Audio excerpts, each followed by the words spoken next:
Hey folks, give me a few seconds here. I'm trying to pull something up here and it's not going the right way, but it's all good. Just got to keep on moving forward because I think it ran away. All right, let's see what happens anyway here. So bear with me for a second and shows that we live there. All right, today we're going to talk about the hidden world of ink fingerprint cards. And then a swig right here. And by the way, for those who's watching this recording during the holiday seasons, happy holidays. Happy belated Christmas. Happy early 2024. And if you're watching it now and it's way past 2024, what's up? How are you guys doing? Let us know right now how the future is going to be when you watch this video here. Give me a few seconds here. A little bit loud there. All right. Let's stick with it. Good evening. Hope everyone had a wonderful holiday. Happy Kwanzaa. Thank you, thank you, thank you. All right, let's jump straight into this right here. And as the opener, I want to mention to everybody that the LiveScan Cafe is open, all right? The LiveScan Cafe is open, which is free for the public. But we talk more about this towards the end of the session right here. Just remember that the LiveScan Cafe is open and is currently open free to the public. In the link below, you see livescanuniversity.com. It's a hint. LiveScanUniversity.com is a big hint. All right. Fingerprint cards, fingerprint cards, fingerprint cards. Time after time, people, all they know about is the FD258 ink card, and they think they're expert in the field because this is all that they know. This here is an example of an FD258 ink card. This is an example of the ink card. And a lot of people, and for the United States, it is pretty much accepted for most agencies out there. In the United States, also other parts of the world, but not all of them. So we're going to talk about this right now. And right now, I want you guys to think about what are the most common ink cards you may see here in the United States. There's about 2 or 3 of the most popular ones you may see here in the United States. And you might not be aware of it. Like what I just shared with you is called the FD258 ink card.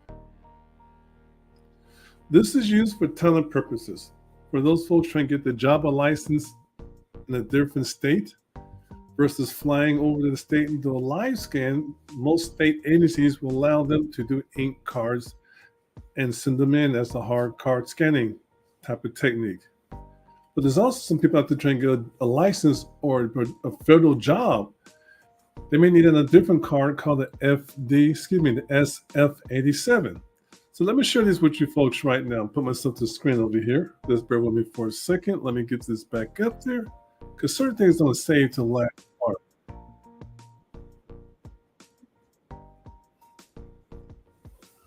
I'm not sure what happened there, but that was kind of weird. Where did it go? Bear with me for a second, folks. I'm looking for some things to put up here. All right, here it goes. So what I'm putting on the screen right now is going to be something called the SF87. But this one here is the FD258. But this card right here is called the FD258 ink card, one I just showed you a few minutes ago. And this one is the standard.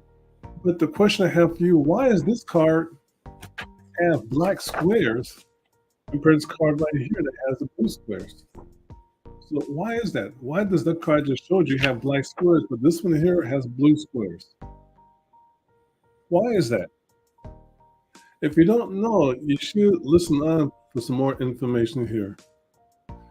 And there are cases where the FD258 card will be done in black lines, especially if the card is printed out on 8.5 by 11 paper. The FBI and a few other agencies will allow individuals to print out the letter-sized paper, the FD258 ink card section on the paper. So thus it won't fit into a card holder. They come to a regular sheet of paper, it's an image of the ink card, but in black boxes.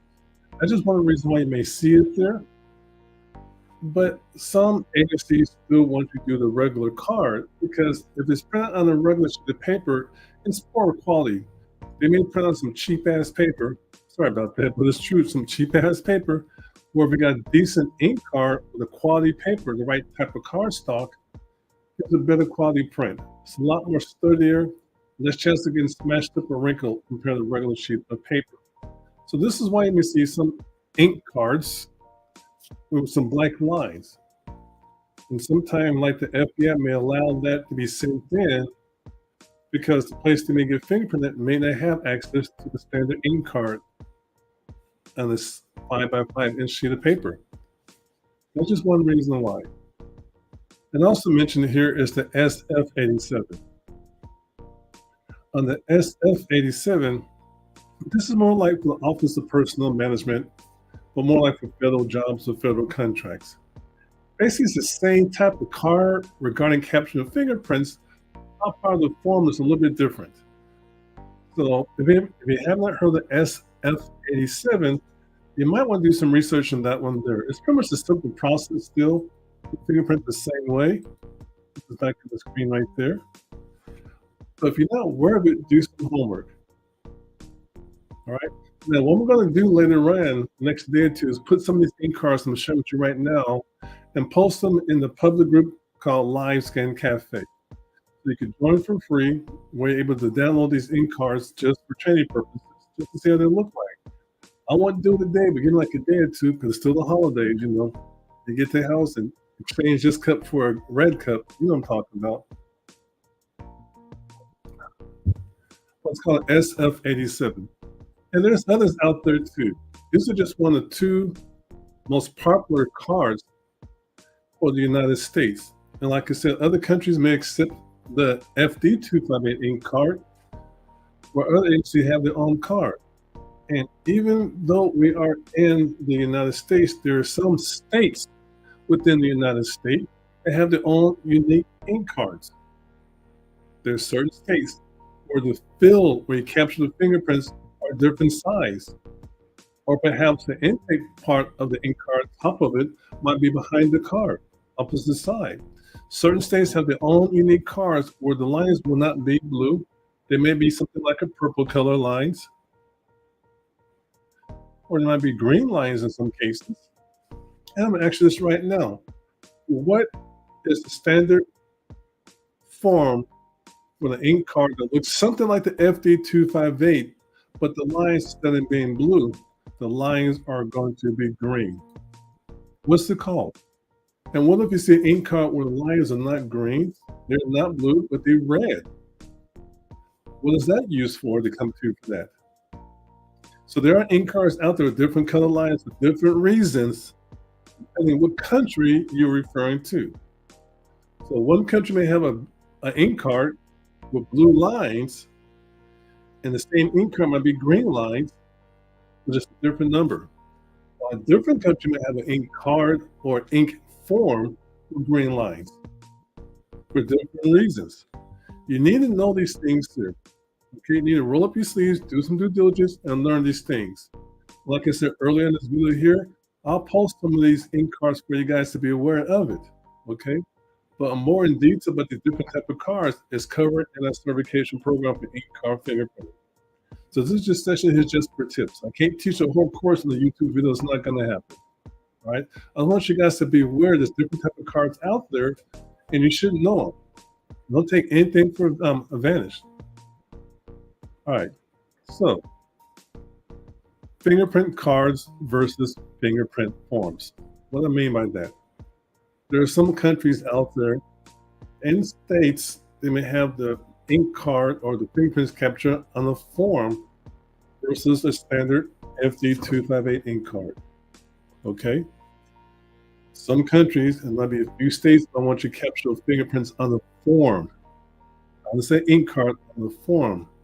Okay? And here's one right here's a good example. Bring this up back on the screen right here. This one has green lines. I wonder what country is this one from? All right, then. I wonder what country. Let me give you a hint. It's used sometimes for the RCMP. You Google that right now. What is RCMP? All right. The first word stands for royal. The last part for P stands for police. I'll let you figure out the rest. But this is one of the cards or form this particular country from Canada. It's another hint what you use in capturing fingerprints. It's not your typical ink card you may see here in the United States, but this is a very popular card also across the country, across the world, for certain government entities may use it or may require it, and it's through the RCMP. And it's called C216C. Let's scroll down for a second. And how you complete this card here, where the information is way different from you have on your typical ink card here in the United States. This one here has other requirements. Okay, you need to take into consideration other requirements you need to do on this ink card here. I won't go in detail here, but get the information on the screen. So do your homework. So there's other type of ink cards you guys can see out there, but you need to be aware of the reasons why they get them done, who's asking for it, and how it can be completed, and what things you need to do as a technician in completing these ink cards. Because each country or each agency of each state or each agency of a different country may have their own particularities. All right. Now, here's another share with you here from Ethiopia. Okay. This is the fingerprint form from the Republic of Ethiopia. We keep all of our cards to come across this, or the forms are good examples also for training. This form here is also used for capturing fingerprints or thumbprints or prints on this form.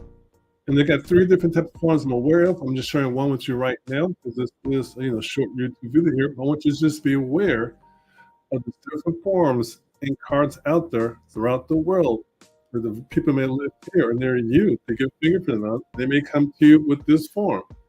And you say, yeah, I can do ink fingerprinting. If you see these forms, you know what you do. You should be taking that training program. You don't want to mess these up. Okay? You don't want to mess these up. Thinking like you know what to do and you read it the wrong way. You need to read the instructions clearly. Make sure you understand it. And what I also recommend, if they come to the blank form like this, make a photocopy for your personal records. For training purposes, make a backup copy just in case something happens with this one here, you put the thumb or the finger in the wrong box. You have a copy to do it again. But you need to read the instructions, okay? And Ethiopia has more than one type of form. That person came across these 3 different types for sure and capture fingerprints on their fingerprint form. Okay, I don't have a number for this one here, but I saw there's different variations. Just want you guys to be aware of it. Now, what I'm trying to say here, don't assume. When you assume, you can ask them, you and me. So don't assume. When people come to you and say they need fingerprinting on the ink card, they may be confused because they may have a fingerprint form. So just ask them, are there any squares on their paperwork require a fingerprint pattern to be on the paperwork? They may say yes. Then you see, they understand what they're saying. And also, when they come to you for fingerprinting, especially on paper and ink, ask them, don't assume, are there any specific instructions that you should be aware of, you as the technician should be aware of before you start the fingerprint process? Are there any forms you need to complete as part of the fingerprint process? You need to ask these questions more than once to make sure they clearly understand what you're asking for. What you don't want to do is complete the whole process, give it back to them, and later they can blame you for not doing something the right way because they didn't tell you about it, because they assumed you knew about it, or you didn't ask the right questions. You don't want to get burned. I'm always particularly asking the right questions. Just because you didn't know the questions then, now you do. And if the questions or the form is on the paper on the cell phone, don't try to read the cell phone. They should tell you what it says. They should have printed out ahead of time. I'm going to keep it kind of short, sweet, and simple here. What I want you guys to do is go to LiveScanUniversity.com and give me a day or two right now or just after Christmas 2023. And I'll put some of these forms in the group. So we go to LiveScanUniversity.com, join the free group called LiveScan Cafe. It's still open to the public and it's still currently free during the time of this recording. And once you're in the group, you win. And I'll go ahead next day to post some information there. But I'm also looking for at least 500 folks very soon where you guys get a special surprise from me just to join the group and staying engaged in the group. Okay? Post your questions there. It's called LiveScanUniversity.com. I hate to break your heart. It's a free group. I will go ahead and upload some forms with you to take advantage of. And if you are somebody said turn the music off in the background. That's not good. Doesn't mean it's too loud or something there. Let me fix that there. And I do apologize. Thank you for sharing that with me there. Thank you for sharing that with me there. I got to blame somebody though. So who's gonna get the blame? It's Sonia's fault today, folks. It was her fault for music being a little bit too loud right there. All right, I do apologize. Let me recap here from a few things here. Sonia, I got to go love. Thank you there. There's different type of ink cards out there. And don't just assume that one ink card is for everything. We talked about the FD258 ink card. I shared which one it looks like there. That's typically what was used throughout the United States in most cases. We talked about the SF87 card. That's usually for federal government purposes, for like federal jobs or contracts like that, through the Office of Personnel Management or OPM. And I told you the difference between cards and forms out there. We gave you a sneak peek about the C216 card. And the actual is RCMP means early in, but let me just give it to you now. The Royal Canadian Mounted Police. This form they have is quite popular. It's a form with green lines on it. And also I share with you a form from Ethiopia. They have a lot. And these forms are used for different purposes. Sometimes these forms are used to maintain citizenship or proof of citizenship in lieu of a job or a license for a particular state. I will go ahead and post this information in the next couple of days, or might be that time when we look at this video, into the LiveScan University group called LiveScan Cafe. And perhaps a few more too, just to apologize for the music in the background being too loud. I know it's not loud there, but I'm glad it is turned down now. If you guys have any questions, leave your comments below. Happy holidays. Let's go to 2024, kicking ass and taking names. And if you think we're doing something next year in 2024, quit thinking and take action now. Until then, be safe, have fun, get in trouble, but don't get caught. Thank you guys. Bye for now.